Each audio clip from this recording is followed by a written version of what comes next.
age. But anyway, well, Pat and I knew one another. They used to go to the young people to the Baptist church. And my good friend, Stan Graham, always went to this young people's group on a Monday night. So Pat would go to this group on Monday night at Baptist church and try to get me to go. I was a very shy kid. I was not outgoing at all. And I don't know, I just couldn't go mix with a group of people like that. Yeah. I was just that way. So her sister lived right next door to me. Was married. Okay. So she'd come up. Stan would bring her up to his sister's house. And then I was very friendly with her sister and her brother-in-law. I do a lot of things for them when I was a kid. Well, I started walking her home because she had about a mile to walk home. So I started walking her home, and we were maybe 14, 15, something like that. So one night we were walking her home, and it was snowing, beautiful snowflakes and snow banks all over the place. And we got her horsing around, and I threw her in her bank. She got stuck in the snowbank. Okay? So we had gloves on us. So I reached down and I got a hold of her wrist and I pulled her up. And it was the strangest thing.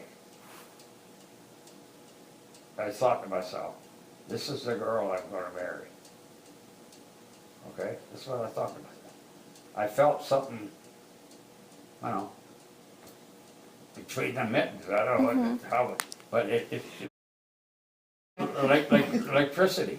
I said to myself, oh my goodness, this is the girl I'm going to marry. I never said a word about it to her because she came from a fairly wealthy family. He was the mayor of the town. I came from the other end of poverty, lived across the tracks more or less. He liked my mother very much because he worked with her in the municipal office. But when we were dating, he didn't like me. And you saw us together, he'd pick her up, take her out. But we always, her mother liked me a lot. Mm-hmm. So she says, now, Pat, you got to be home by such and such time. Your dad said you'd be home. Now, make sure you're out there. And when the time ticks, 11 o'clock or 10 o'clock, whatever night was, I'll flash the light on for you. You gotta go. That's what she did. She'd flash the light. Mm-hmm. So her father writes a letter to her. She was in university at the time, going to nursing school, and said to her, this is the time you can break it off with Bruce. He's going into service. And we were very much attracted to one another. So she sent me the letter. When he sent to her, she sent it to me. So I remember, how am I going to answer this letter?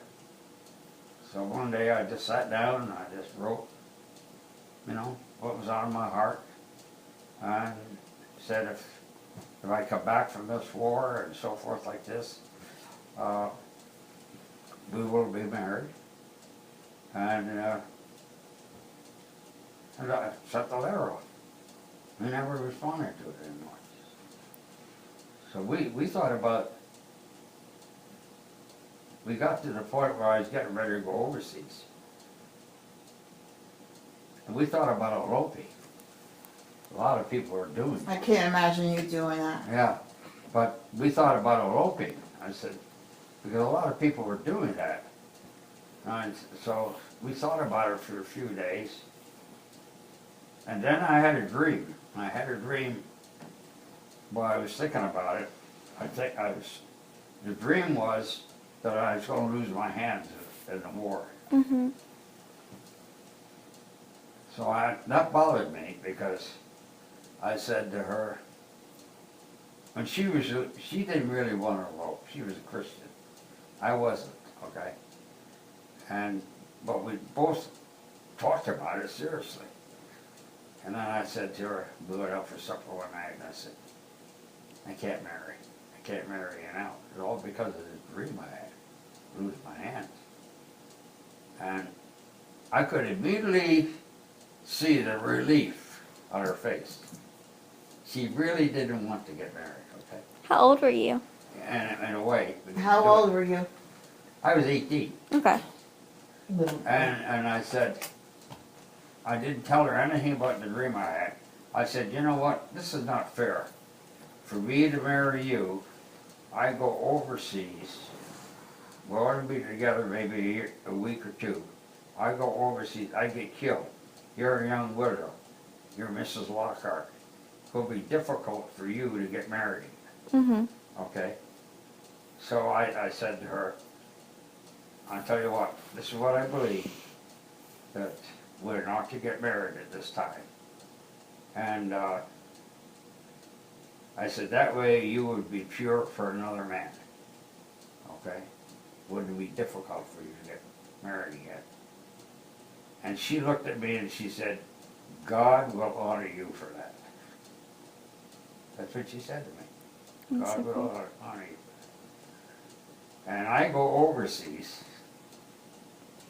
and I was in Europe at the time, in Germany, and we got orders to go into a pretty battle. It was going to be a tank battle, and the casualties were going to be pretty high.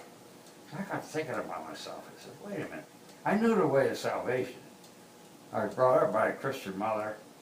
But the stumbling block to me was, it may seem silly, but the stumbling block to me, I could not convince myself that God was so awesome that He knew everything about me. I couldn't convince myself. There's no way He knows anything about me.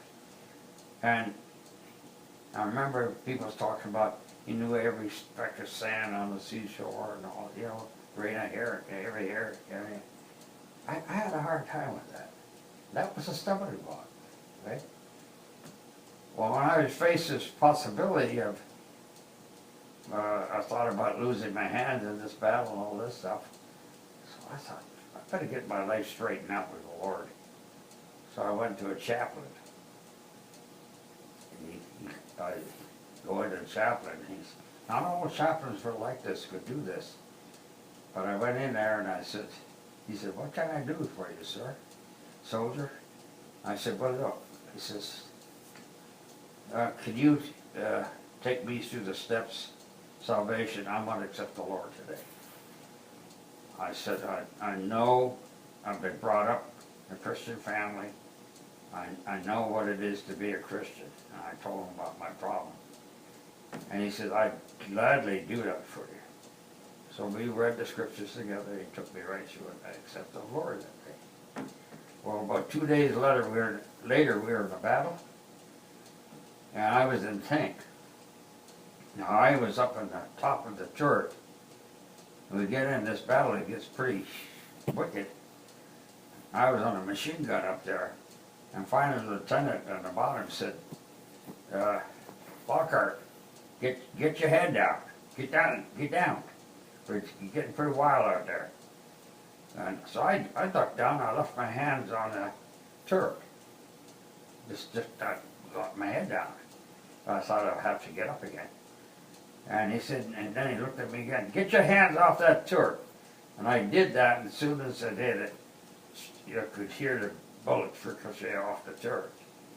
And it would have taken my hands.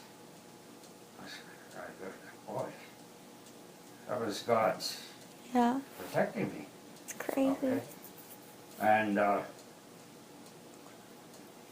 so then, back in those days when you went overseas, you were over there as long as the war was up. You didn't rotate back every 6 months Yeah. or every month, every year. And like today, fighting a war today, you don't know who your enemy is sometimes. When I fought in the Second World War, it was a tough battle, but you knew who the enemy was all the time. They had uniforms on, we had, okay? And I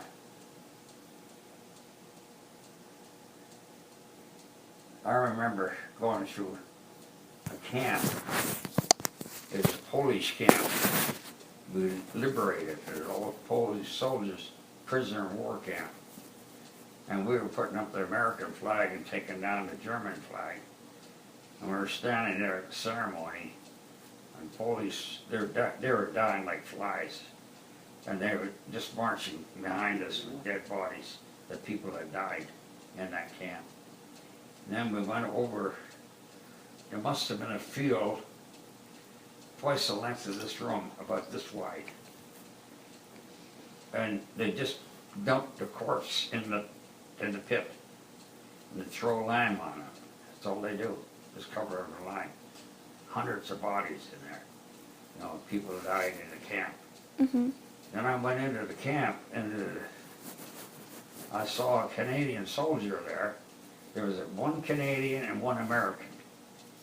The American pilot was okay. He didn't have any injury. He was shot down but captured maybe about 3 months before that. But he was a prisoner, but he was okay. But the Canadian, I recognized him and I talked to him. I said, "Where are you from?" And he says, "Toronto." And he had, I looked at him and I said, "What happened?"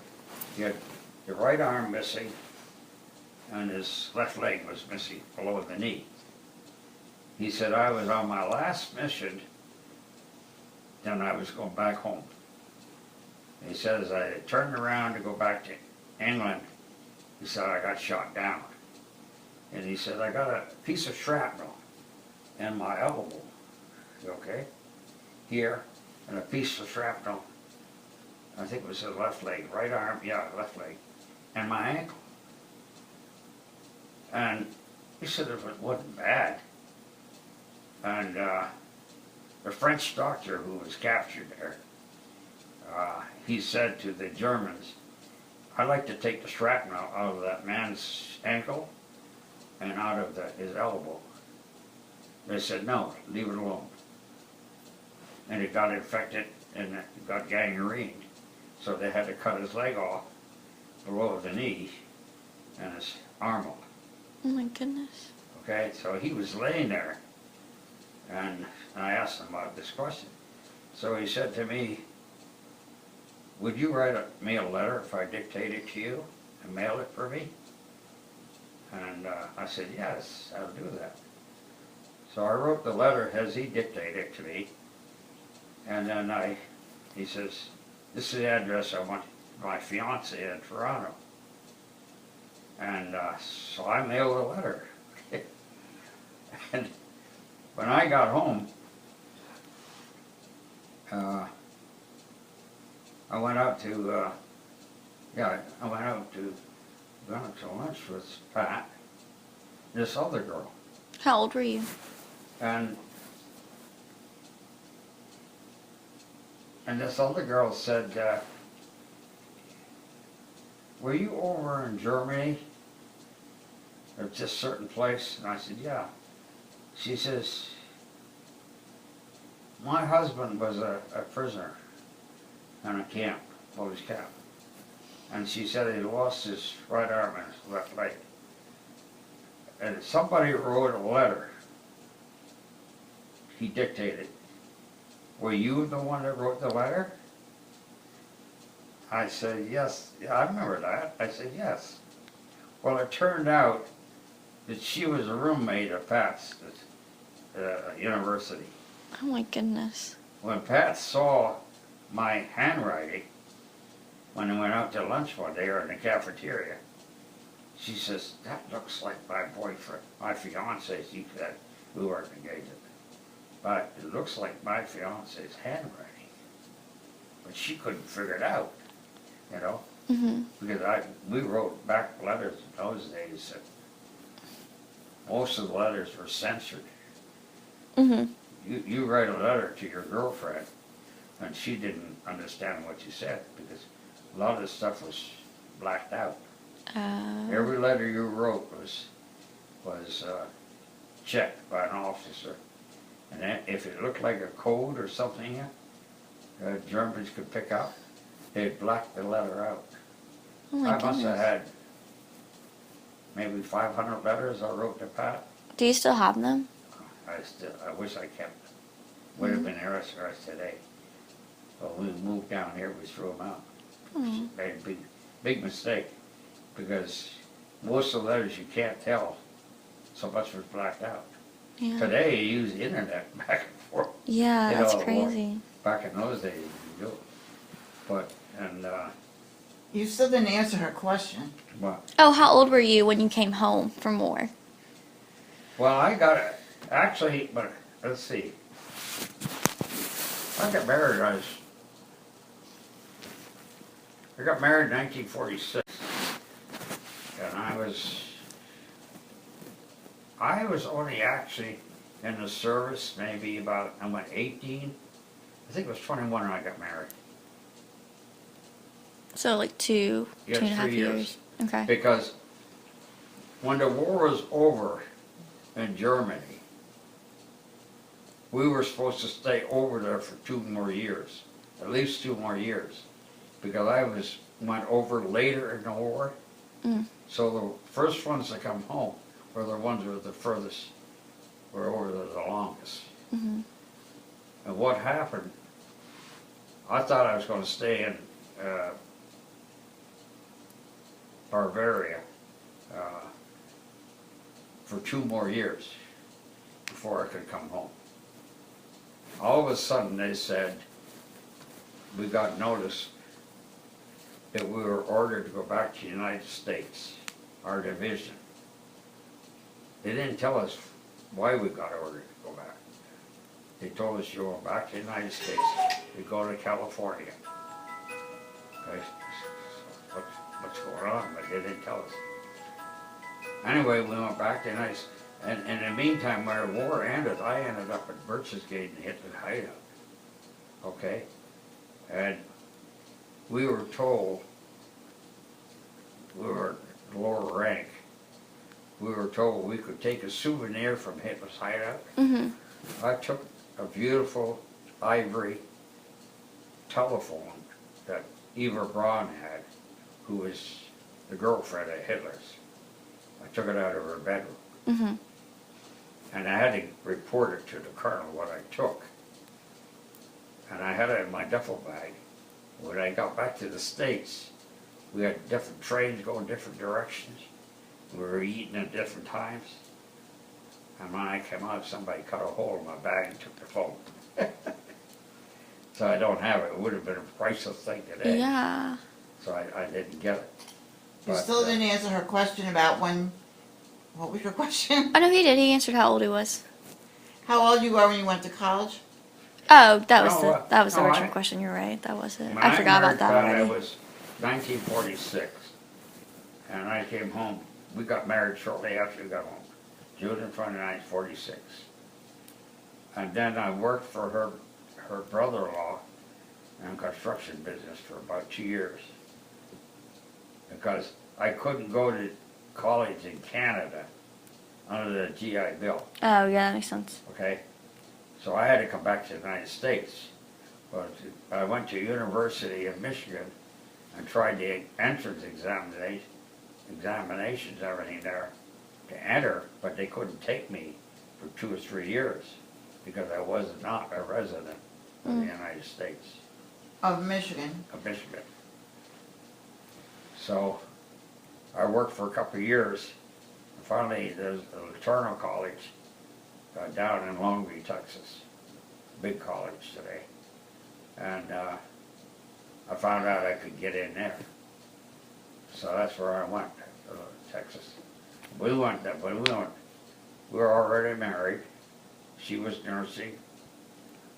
And I remember coming across, it's so funny. She had to come across the United States as a war bride. To get into the States. She was a Canadian. Yeah. So she came across as a war bride.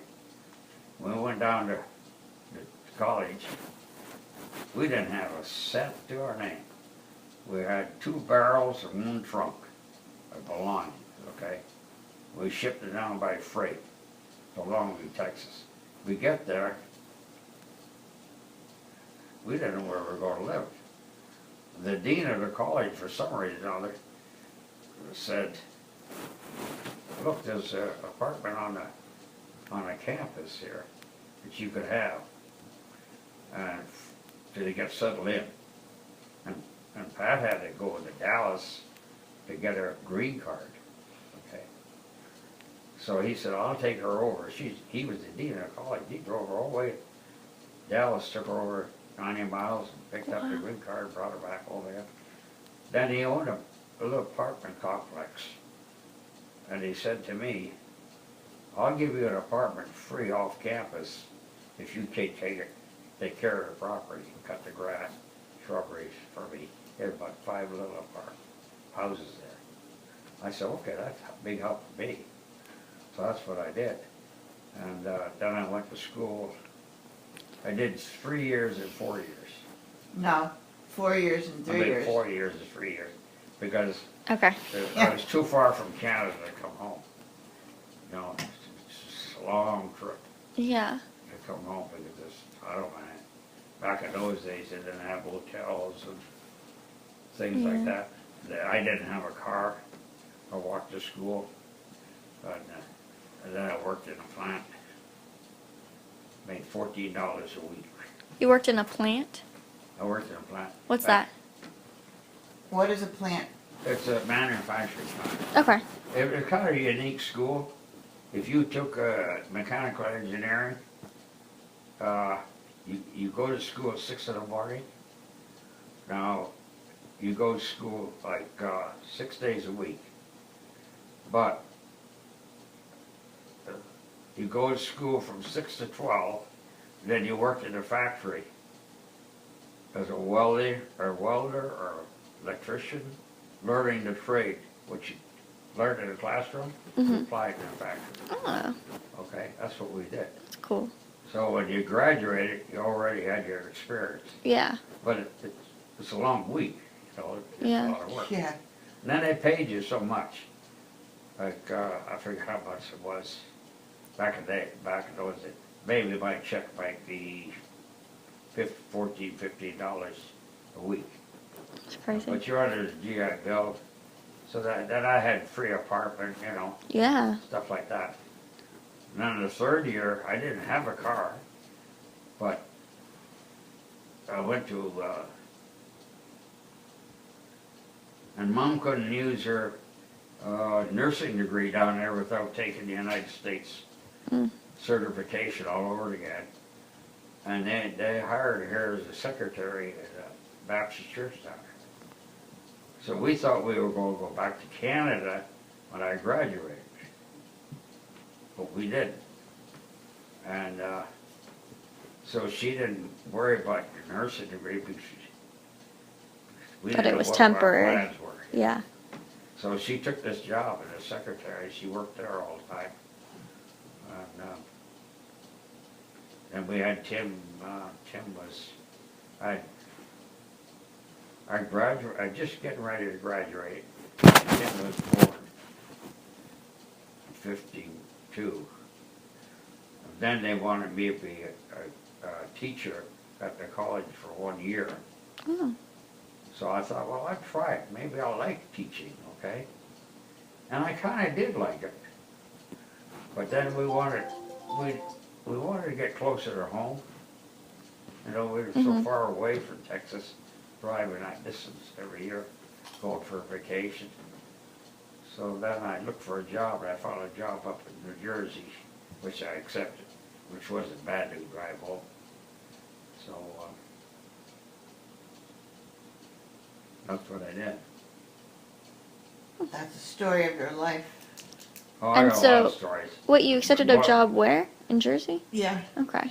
A lot of things And happen. that's where it came. 90 years of your lifetime. A lot of things happen. It's A lot crazy. of changes. Hey dear, did you turn your phone? And I remember my mother,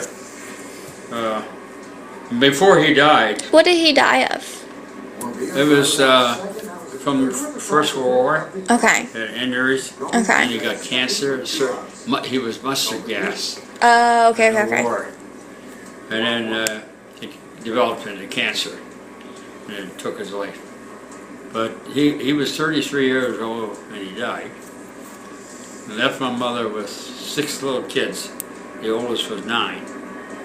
My sister, I had 2 sisters older than I was, and I was the first boy. And before he died, about the night before, I think, he called me. He called me into the bedroom, and he said, "No, I don't have many more hours to live." He said, "Now you're the man of the family, 6 years old." And I said, I want you. It's going to be tough on your mother because it's hard for anybody to get a job. The men were out of work and big depression. And so he want me to promise him 3 things. 1, don't smoke. Number 2, don't drink. And number 3, don't hang around pool halls. And then he said to me, nothing wrong with a game of pool. Game of pool is wonderful. It's a lot of fun. But why he said that, back in those days when people were unemployed, could not find a job, they hung around pool halls, drinking and smoking, okay?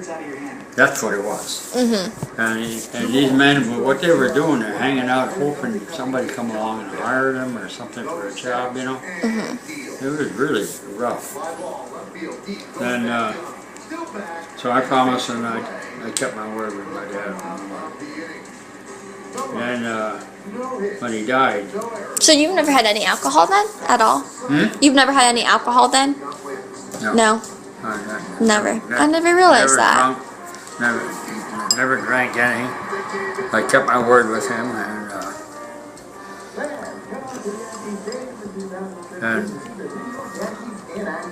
well, I remember during the Depression years, I was a little boy, we had this little fruit farm.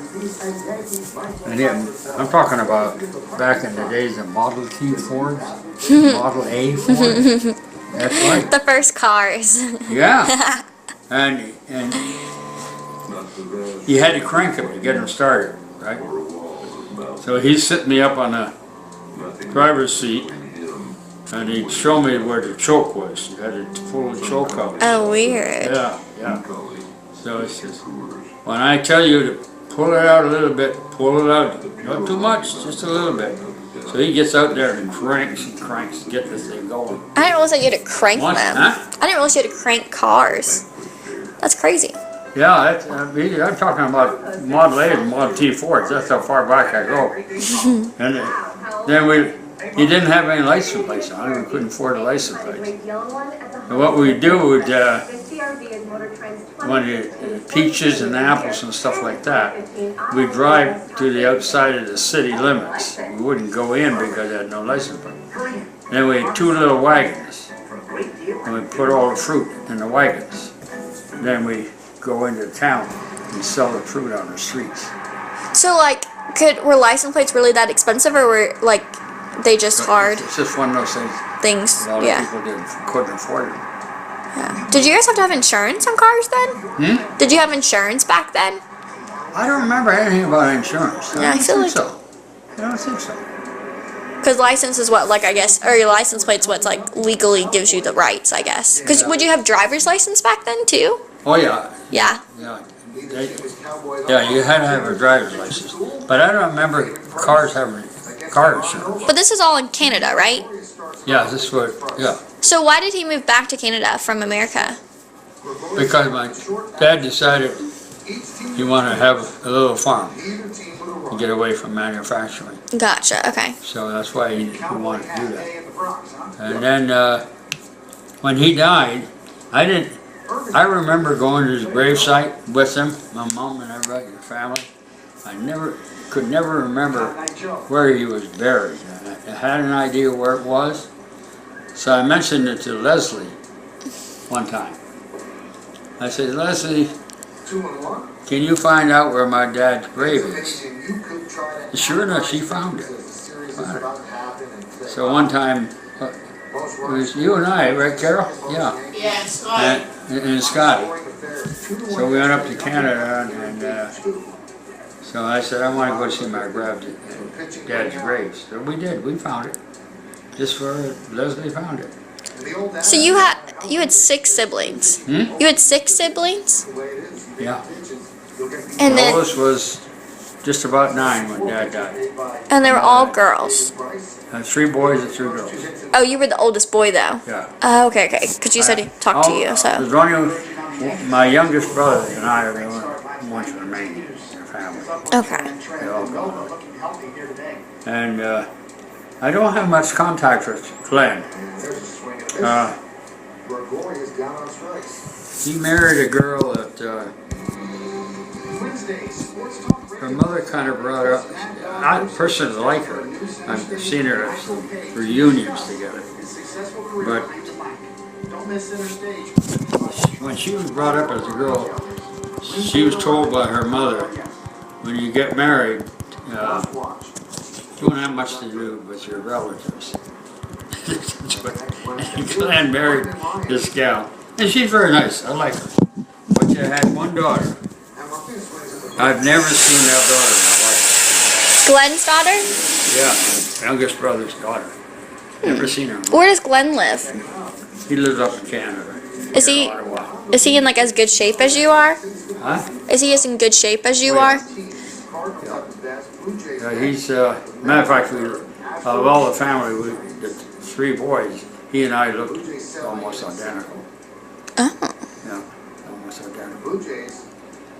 And, but this all stuff that Tim wants me to put down and write, and he's right, it should be recorded. He says you had a lot of experience, and, you lived through different times. Yeah. I mean, today, we didn't have big thing. We used to play with marbles, little glass marbles. Competition one another outside, But so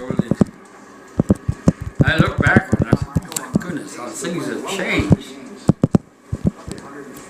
No paved roads, all gravel roads. Gosh.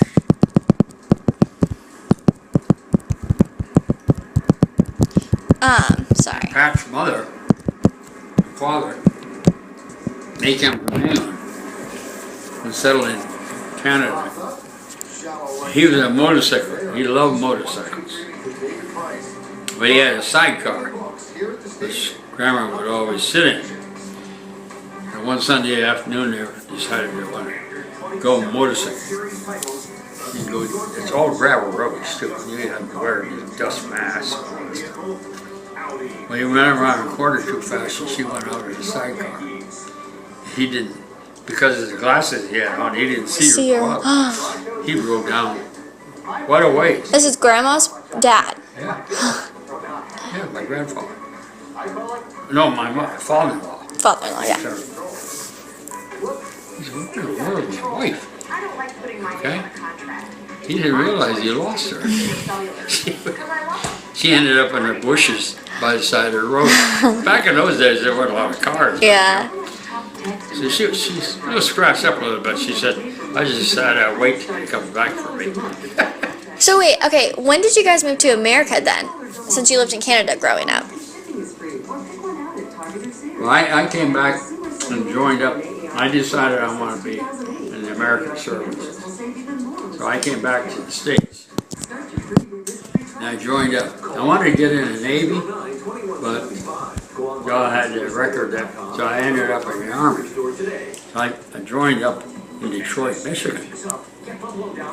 Well, I had my basic training in Florida, Flint Landing, Florida. And got on a ship.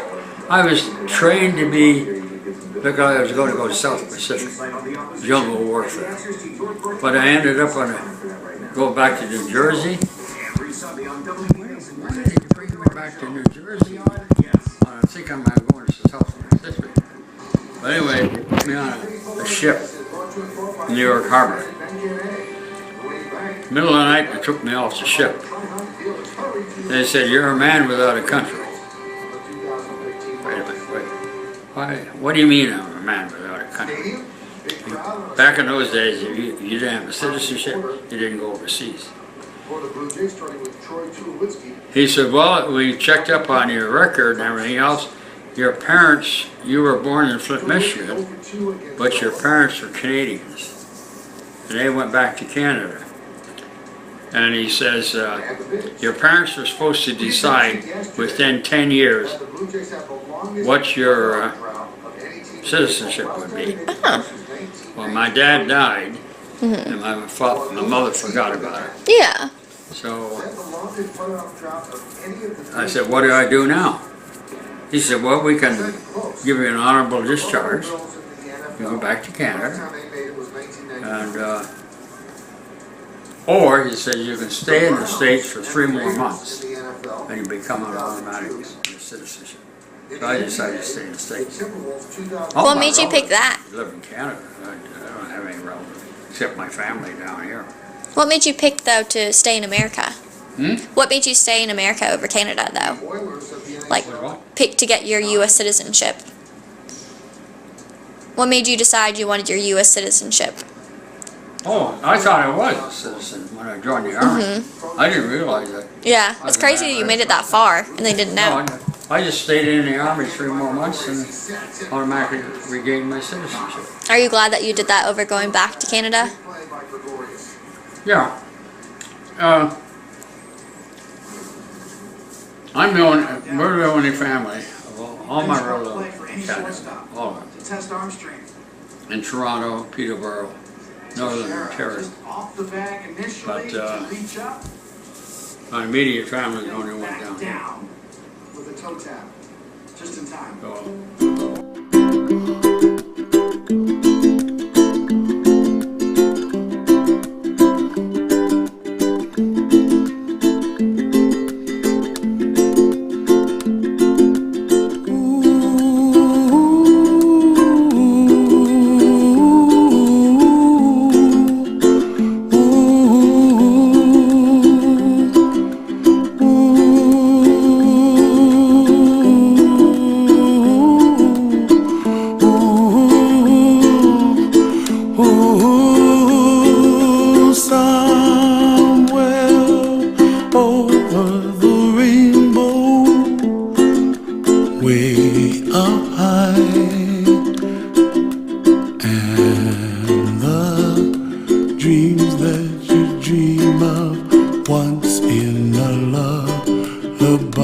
see skies of blue and I see clouds of white and the brightness of day. I like the dark and I think to myself, what a wonderful world. The colors of the rainbow, so pretty in the sky, are also on the faces of people passing by. I see friends shaking hands singing, how do you do? They really say, I love you. I hear babies cry and I watch them grow. They'll learn much more than we'll know, and I think to myself, what a wonderful world. Someday I wish upon a star, wake up where the clouds are far behind me, where trouble melts like a lemon drops high above the chimney top. That's where you find me, oh, somewhere over the rainbow, way up high. The dream that you dare to, why